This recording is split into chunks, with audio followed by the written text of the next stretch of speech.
mal, c'est un préjudice. C'est un tort qu'on cause à autrui. De piquant. Quelque chose d'ennuyeuse. Quelque chose de nature à troubler, à perturber, à déranger la quiétude de l'autre. Voilà ce que nous entendons par le mal. En parlant du mal ici, il faut comprendre que le mal ici, en tant que facteur, en tant que cause, sujet à un certain nombre de conséquences qui sont appelées à s'en suivre. En tant que sujet qui est de nature à ouvrir la voie à un déferlement de conséquences de plusieurs ordres, eh bien, le mal ici n'a pas un sens spécifique. Ce que nous appelons le mal ici, ce n'est pas quelque chose qui, par nature, a une certaine essence spécifique. Mais bien entendu, nous parlons du mal dans un sens générique, dans un sens englobant. Comme pour dire, le mal ici, ça se rapporte à toute action mauvaise, de nature à nuire à l'autre. De nature, évidemment, à faire, à briser sa quiétude. Le mal, parlons du mal. Oui, le mal, ça peut renvoyer au vol. Le mal auquel nous faisons une allusion ici, à titre d'exemple, ça peut être une action, une opération, un acte de vol. Voler à quelqu'un, c'est déjà lui faire du mal. Un bien, quelque chose appartenant à autrui, c'est déjà faire du mal à ce dernier. Oui, le mal, ça peut également admettre le sens de déstabiliser le foyer de quelqu'un. Et là, nous voulons mettre un accent particulier pour les femmes. Oui, parce que cela, c'est généralement, ça va dans le sens d'un certain nombre de choses que les femmes ont l'habitude de faire. Troubler les foyers des autres. Aller avec le mari de l'autre. Déstabiliser de telle ou telle autre manière le foyer de l'autre. Oui, c'est un acte qui rentre dans le cadre du préjudice, qui rentre dans le cadre du mal qu'on porte à autrui. Le mal aussi, ça peut être un acte de médisance. Ce que nous appelons songi. L'autre n'a rien fait. Simplement parce que vous êtes jaloux de lui. Jaloux pour telle ou telle autre raison. Eh bien, alors, on s'organise. On se déploie dans le sens de dire, de faire un colportage sur son âme. C'est des choses,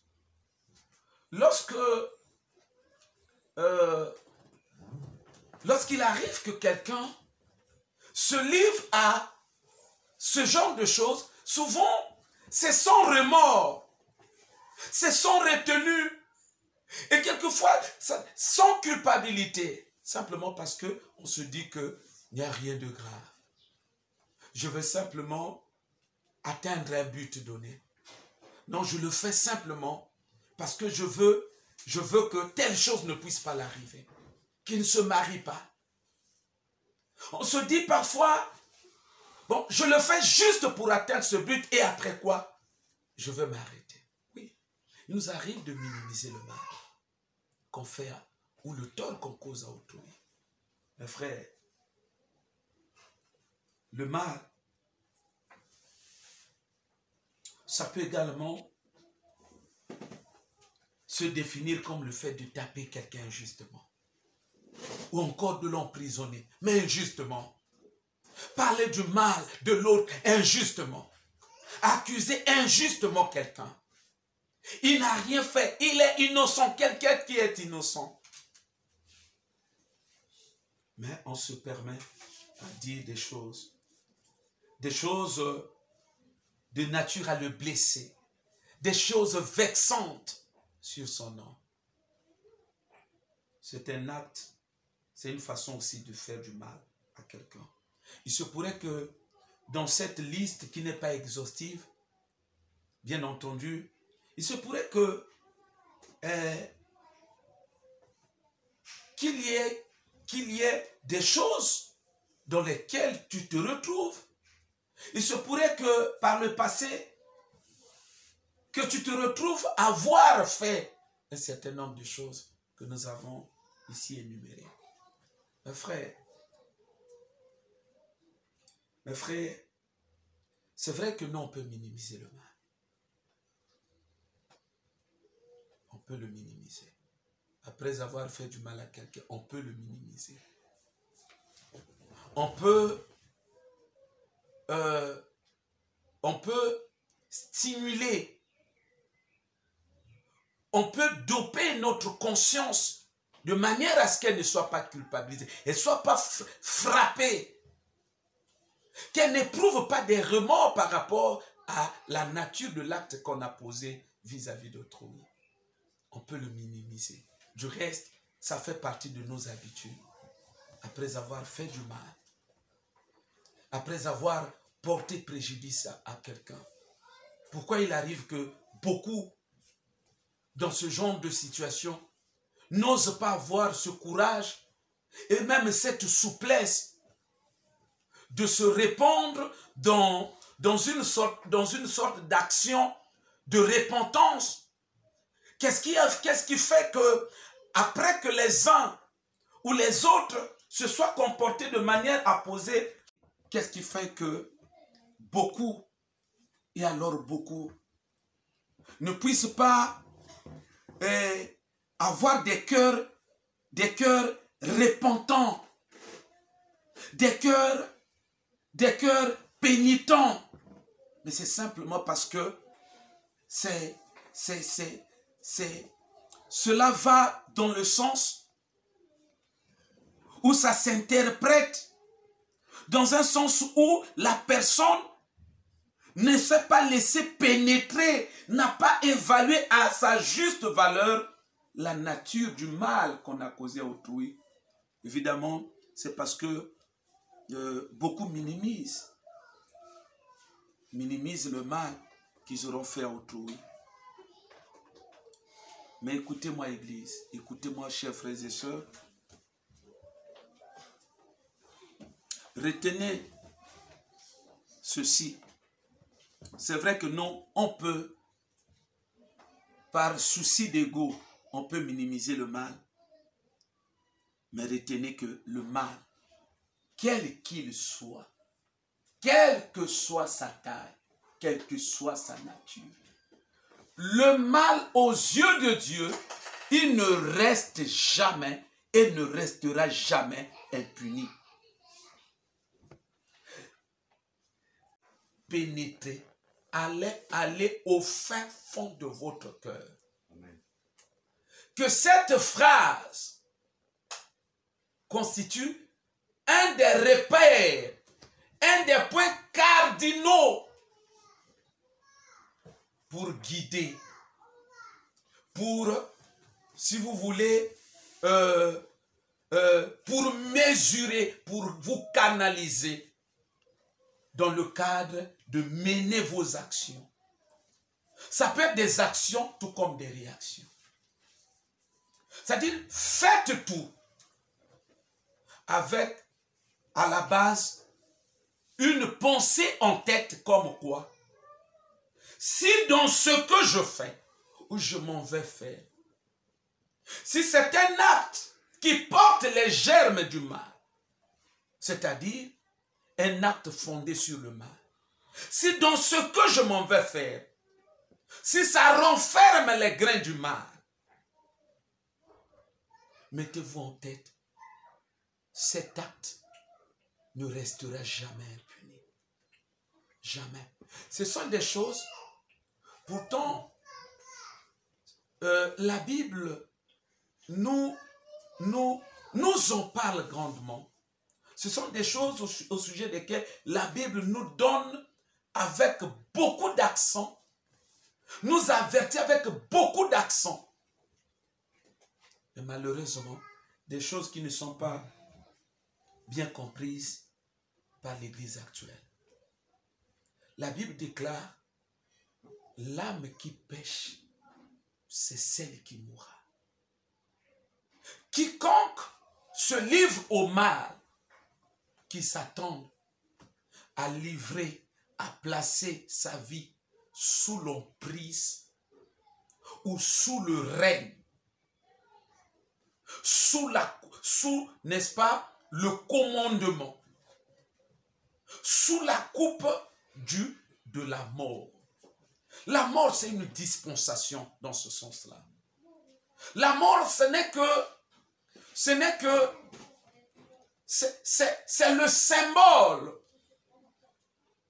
d'un certain règne qui transporte, qui libère, qui va distiller le venin de la mort dorénavant dans votre vie, pour ne pas dire dans votre existence. C'est pourquoi l'apôtre Pierre nous avait, la fois dernière, nous avons lu ce verset. Oh, qu'est-ce qu'il avait? Il nous a dit une parole très édifiante. Dans 1 Pierre chapitre 3, nous l'avons lu avec vous autant de fois. Nous disions que c'est pour nous un verset de base. 3, 9, 10. L'apôtre Pierre, il dit, si quelqu'un aime sa vie, si quelqu'un aspire, autrement dit, si quelqu'un a le souci, si quelqu'un a un ardent désir, si quelqu'un a un souhait vif de voir un jour sa vie être heureuse, Pierre dit qu'il s'écarte du mal. Ça veut dire que tu dois bannir le mal de ta vie. Le mal, quel qu'il soit, il faut le bannir. Pourquoi Pierre le dit? Mais il sait que le mal a des retombées. Il sait que le mal a des conséquences. On ne peut pas se permettre de faire le mal et en même temps prétendre jouir d'une bonne vie demain. Amen. Doctrinalement parlant, cela est impossible. Du point de vue de la justice de Dieu, cela est quasiment impossible. Le mal ne restera jamais impuni. Les premiers à avoir emprunté cette voie, ils en ont récolté aussi des conséquences irrelatives. Voyons l'exemple justement de Caïn dans la Bible. Dans le livre de Genèse chapitre 4. Genèse 4, le verset 9. Il répondit, je ne sais pas. Suis-je le gardien de mon frère? Et Dieu dit, qu'as-tu fait? La voix du son de ton frère crie de la terre jusqu'à moi. C'est de ça que je suis en train. Côté matériel, ça veut dire, il n'avait connaissance que de ce que lui a opéré dans le monde, dans la sphère, n'est-ce pas, matérielle. Après avoir tué, lui il s'est dit, c'est fini. Dans la tête de Caïn, il se dit, surtout qu'il avait enterré le corps, pour lui il dit, c'est fini. Mais les manœuvres ou les implications, les ramifications liées à son acte par rapport au monde parallèle, lui n'en avait pas connaissance. Pour lui, comme il avait déjà effacé les preuves, c'en était fini. Or, là, Dieu, il nous donne une révélation extraordinaire. Quand Dieu dit à Caïn, le sang de ton frère, il crie. Ça ne crie pas dans le monde dont Caïn avait connaissance. Ça ne crie pas dans le monde matériel. Dans le monde matériel, peut-être qu'il avait déjà tout enterré, effacé même les preuves du sang. Mais dans l'autre monde, il y avait une autre dynamique qui s'était mise en place. C'est de ça que je suis en train de parler. Il y a des choses que nous faisons dans le monde des humains. Nous, on a simplement connaissance par rapport à ce monde ici, et qu'on pose un acte, et quelquefois on se dit que, ben, puisque l'opération peut-être qu'a été un succès, dans le sens justement du projet machiavélique, mauvais projet qu'on avait réalisé, qu'on avait conçu, ben, on se réjouit simplement parfois du résultat. On pense que ce que j'ai fait, ça réussit. Bon, c'est fini. Or, au fond, il y a un autre monde où l'action que nous avons menée ici, les implications peuvent être en train de continuer à se dérouler dans notre monde, dans un autre monde. Et c'est le monde c'est le monde dont nous n'avons pas souvent conscience. Dieu dit à Caïn, le sang de ton frère crie. Ça crie quoi? Vengeance. C'est la même chose qui peut arriver dans nos vies après avoir fait le mal. Oui.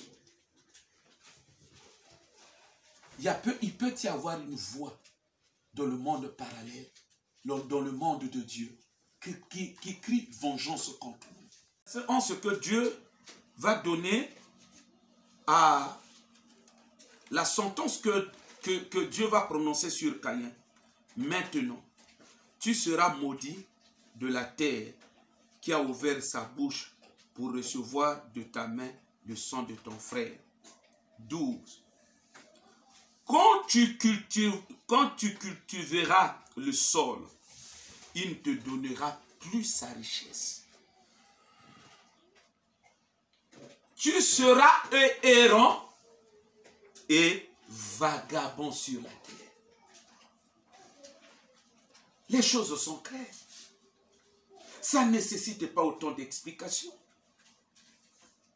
Ça ne nécessite pas un bagage théologique assez pointu pour mesurer l'impact que le mal peut produire sur la vie de quelqu'un. Mes frères,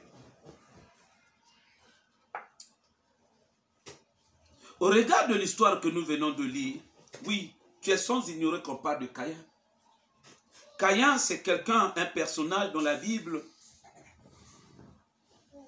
par rapport au contexte, au décor qui nous est planté ici, tenant compte de leur vie, on peut dire de Caïn que c'est quelqu'un qui menait une prospère et joyeuse vie.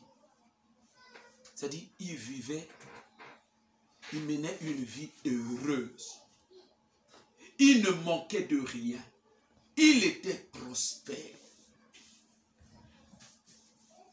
Oui, il est resté dans cette situation ou encore telle était sa condition de vie jusqu'au jour où il va décider de commettre son forfait. Mes frères, faisons un effort de comprendre la portée de ce message que Dieu veut nous, à juger bon de de nous dérouler ce matin.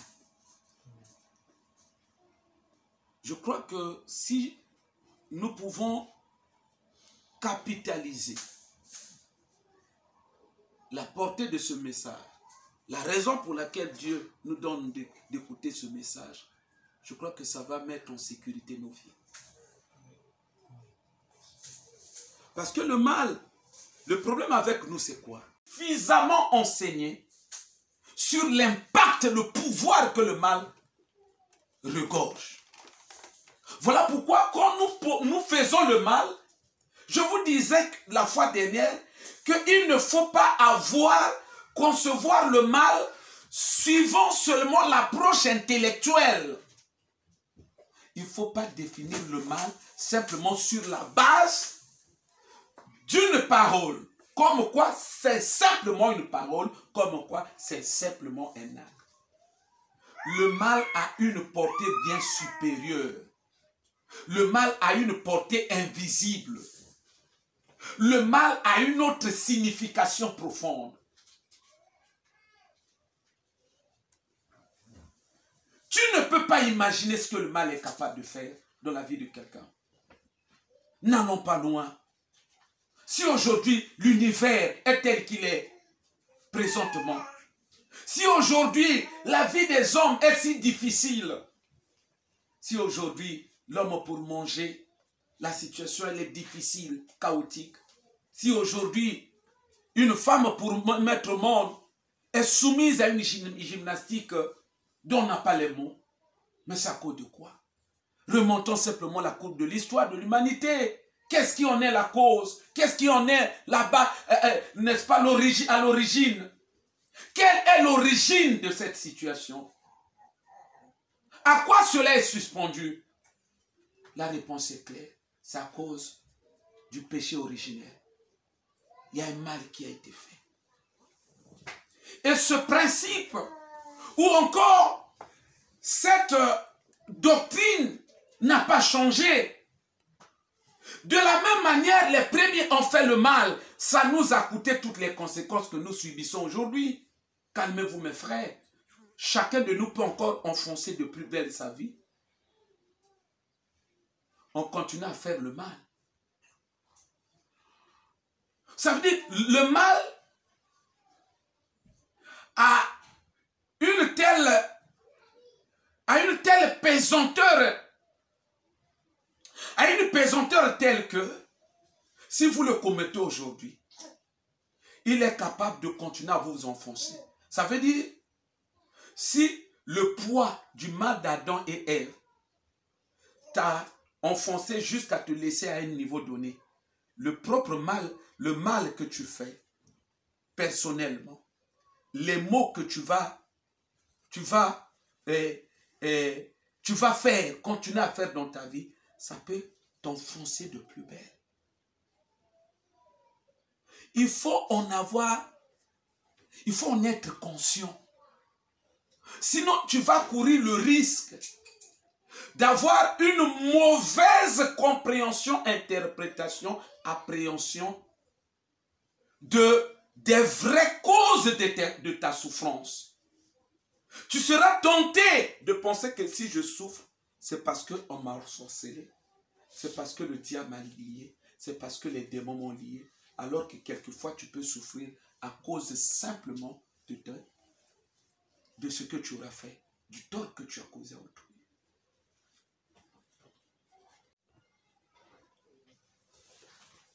La réponse que cela a entraîné, le mal a deux faces. La face de l'apparence liée aux données qui composent l'action ou la parole, le préjudice que toi tu as commis. C'est-à-dire, le mal à la face des données liées au préjudice que toi tu commets. Ana face est loko yo sali. Ça c'est la première face du mal qui se définit par rapport à la nature de l'action que tu as que tu as commises. Mais la seconde face du mal, c'est les conséquences qui en découlent. Les conséquences que cette action est appelée à entraîner. Ce sont des conséquences inévitables. C'est juste question que les choses sont chronométrées. C'est juste question du temps. C'est dans cette optique du temps que nous pouvons écouter Dieu déclarer. Sinon, Dieu a déclaré, à moi la vengeance. À moi la rétribution. Et Dieu dit, il rétribuera futur. Ça veut dire, le mal, tu le commets aujourd'hui. Les conséquences qui en découlent. Les conséquences peuvent se déferler dans l'avenir. C'est justement cet aspect des choses qui tente un peu d'aveugler la conscience des gens. C'est cet aspect des choses qui fait de telle sorte que les gens n'aient pas conscience sur les conséquences du mal. Force qui a désorganisé le système de sa vie. Ça a désorganisé le système de sa vie. Cela ne s'est pas limité, n'a pas débuté avec seulement Caïn et ne s'est pas limité non plus seulement à sa vie.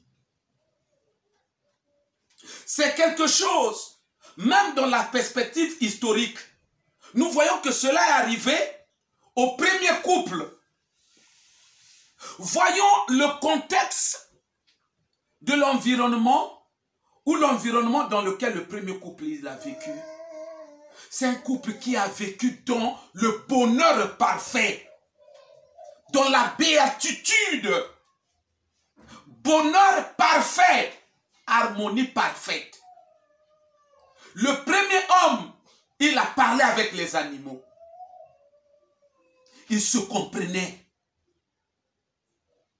Le serpent ne mordait pas l'homme dans le jardin d'Éden. Le lion n'agressait pas l'homme. Le lion n'était pas un carnivore.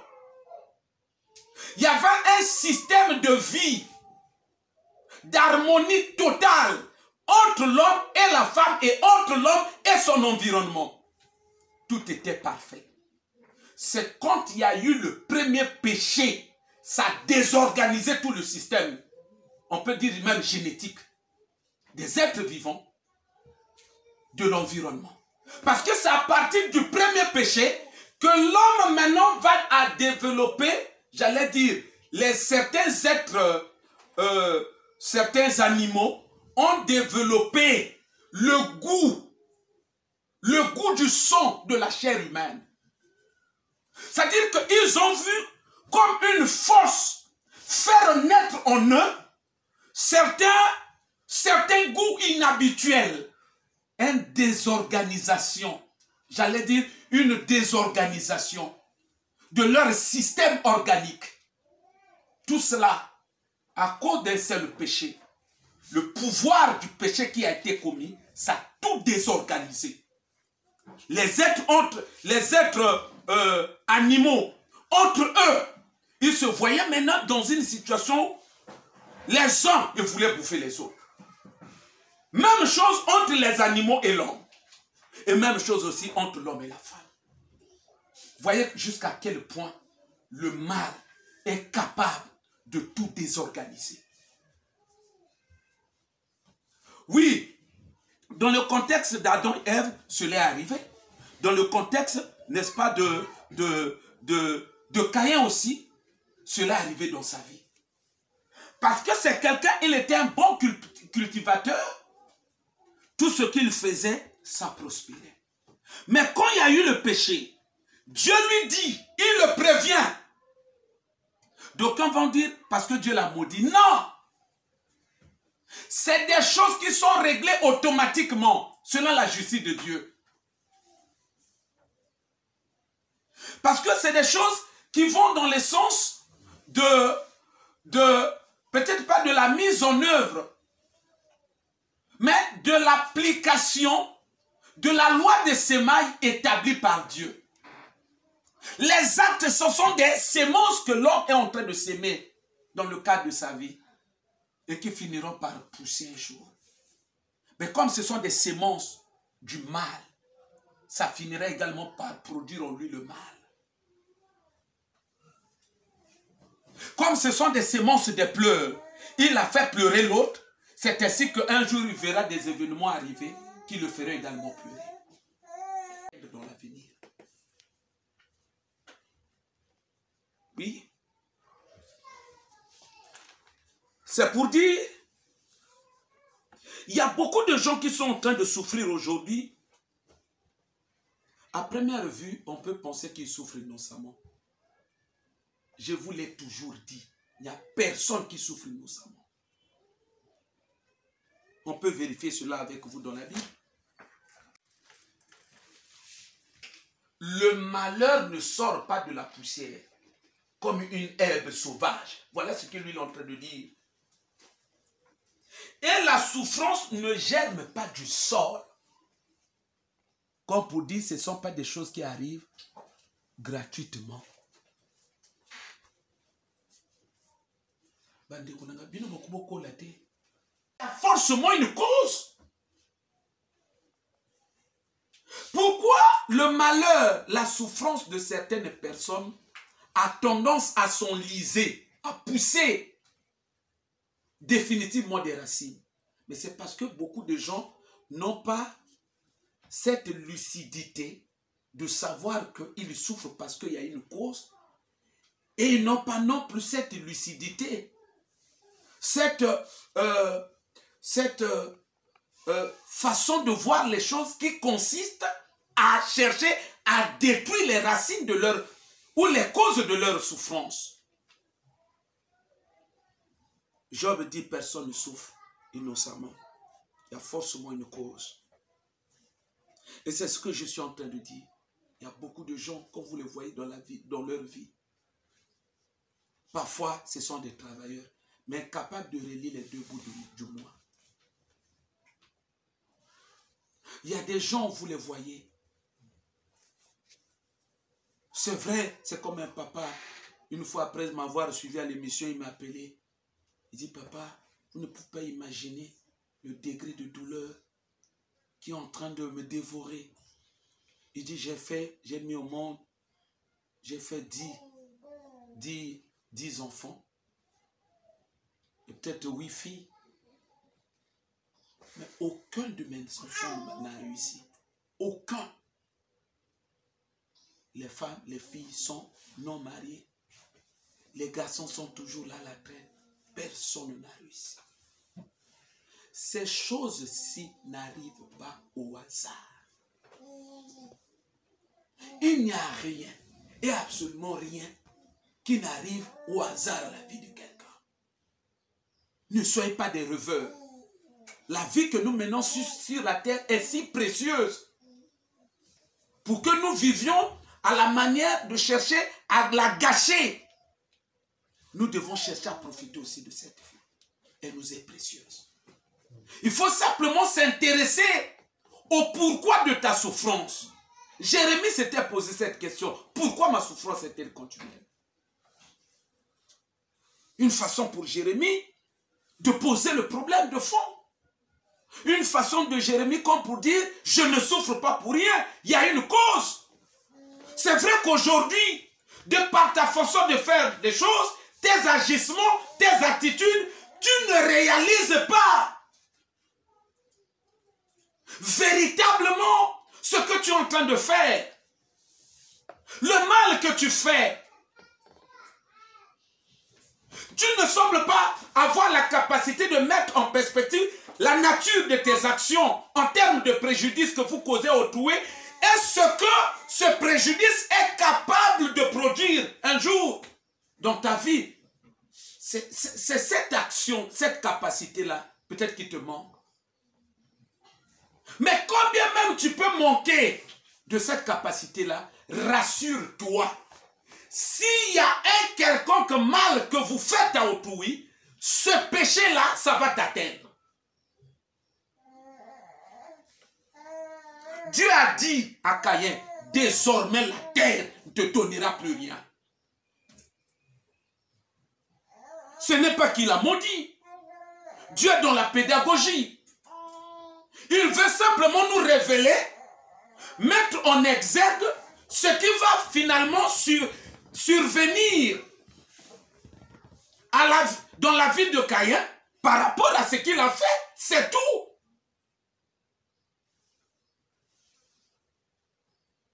Le mal, il dit à Caïn, la terre ne te donnera plus rien. Pourquoi Dieu parle à Caïn sur la terre? Parce que c'était son champ d'action. C'était ça son travail. Ça veut dire que, autrement, chez toi, ça ne sera plus peut-être le travail de la terre, mais c'est le métier que toi tu exerces. Ça veut dire qu'il y a un mal quelconque que tu peux faire quelque part, s'exercer sur le travail que tu fais. Dans une entreprise quelconque, à ce moment-là, ton foyer, c'est ça ton travail. Ça veut dire le mal que tu fais quelque part, ça peut exercer son poids sur ton foyer.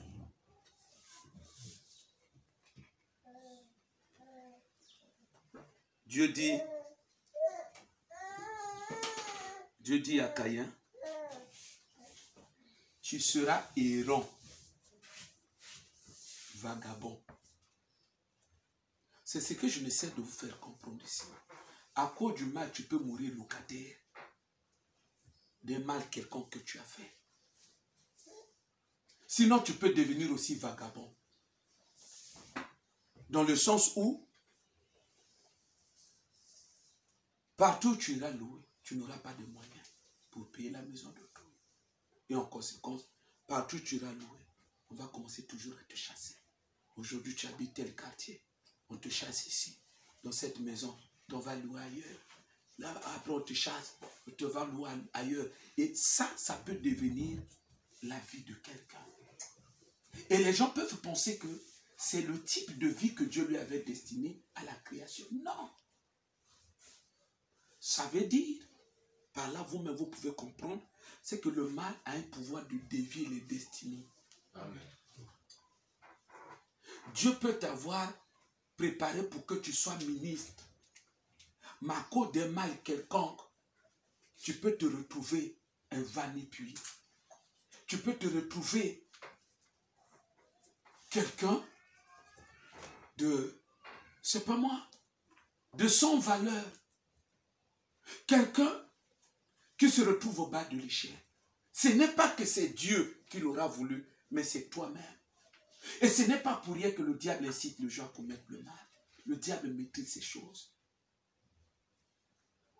Surtout pour nous chrétiens. Il sait que nous jouissons de la couverture de Dieu. Il sait que nous sommes des gens. Nous avons une certaine armure que nous portons, que nous manions, que nous déployons contre ces actions. Le diable sait que du point de vue de ses actions qu'il oriente contre toi, il ne saura pas te vaincre. Mais dans sa ruse, s'il y a des choses que lui, dans ce combat, toujours dans le cadre du combat spirituel, certaines des armes que lui il va déployer, c'est simplement te pousser à commettre le mal. Il sait que Dieu ne va pas t'excuser. Il sait que cette fois-ci, c'est-à-dire, ton adversaire ne sera plus lui comme tel. Mais cette fois-ci, tu auras affaire à Dieu lui-même. Et donc, incapable que tu te défendes. Le mal engorge une force redoutable pour tout faire chambouler dans le cadre de la destinée des gens. C'est-à-dire, le mal interfère avec le circuit de ta destinée, de manière à brouiller même les pistes. Et c'est ce qui fait que tu peux avoir été destiné pour telle chose, pour un tel mariage, pour te marier. Le mal peut brouiller les choses de telle sorte que toute ta vie, durant toute ta vie, tu ne te maries pas. Pourquoi? Parce que à chaque fois que tu seras en train d'avancer dans la direction du mariage, le mal va brouiller les choses, va créer les incompréhensions. C'est une dynamique. Le mal fait naître en nous une dynamique, c'est-à-dire une force en nous qui va agir, qui va se mettre en branle au même moment que nous vivons notre vie. Nous allons continuer à vivre avec nous allons dorénavant vivre avec cette force-là. Elle va faire ses dégâts. Mais pourtant le mal, nous l'avons fait il y a longtemps. Mais la conséquence, la force que le mal relâche, comme réponse, comme retombée, eh bien, cette force peut nous accompagner tout au long de notre vie. C'est pourquoi, je m'en vais terminer, les disciples de Jésus ont posé la question au Christ. Qui a péché entre le père de ce jeune homme et sa mère pour qu'en fin de compte, lui naisse aveugle? Une façon pour les disciples de Jésus de lui poser la question, entre ces deux parents, lequel avait commis le mal? Il ne faut pas blaguer. Le mal qu'on l'a fait, il va te rattraper. Le mal, tu peux t'organiser de telle sorte que tu puisses éviter les conséquences. Le mal, c'est un pouvoir. Le mal a une force. Il va tout désorganiser jusqu'à t'exposer. Tu dois vivre la conséquence. La conséquence, n'est-ce pas? Peut-être pas le poids, mais les effets de la force du mal que tu as produite dans ta vie par tes mauvaises actions.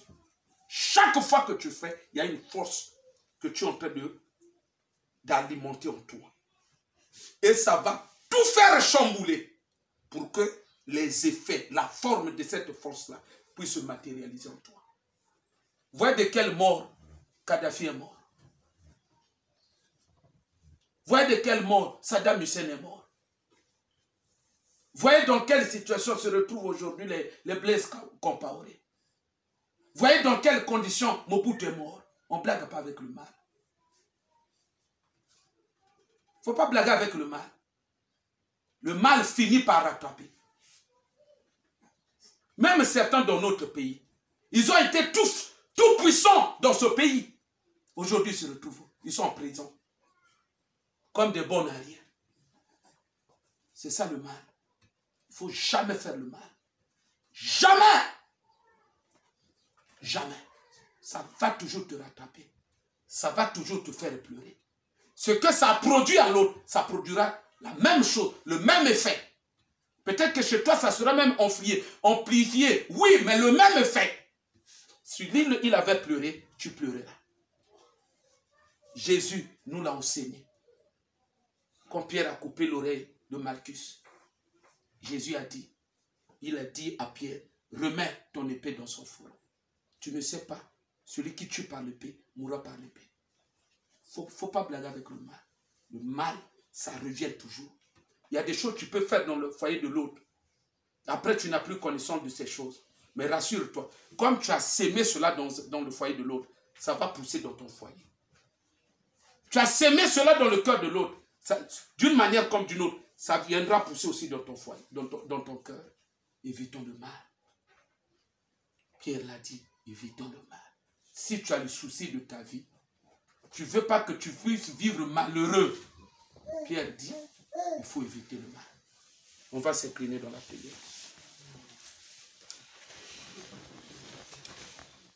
Encore.